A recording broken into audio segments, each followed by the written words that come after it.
வணக்கம். வில்லம்பு செய்திகள்.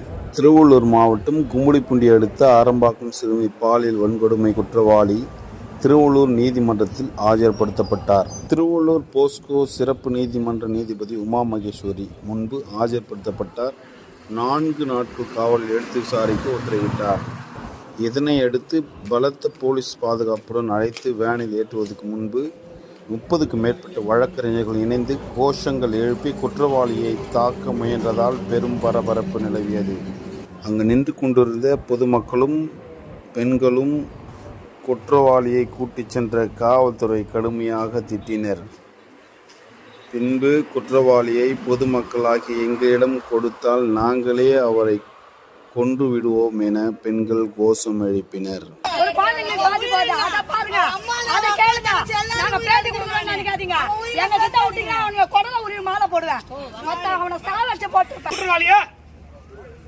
அதே ட்ரெஸ் போட்டு நாங்க இருப்பானா? அவன் மணலில் பாதிக்கப்பட்ட மாதிரி இருக்கிறான். ஒருத்தன் கோட்ல இட்டாந்ததுக்கு கோட்ல இட்டாந்த மணலில் பாதிக்கப்பட்டிருக்கான். அந்த மாதிரி இருக்கிறான் அவன். உண்மையான அக்யூஸ் யாரு? போலீஸ் தான் தெளிவுபடுத்தணும். தமிழக முதல்வர் தெளிவுபடுத்தணும்.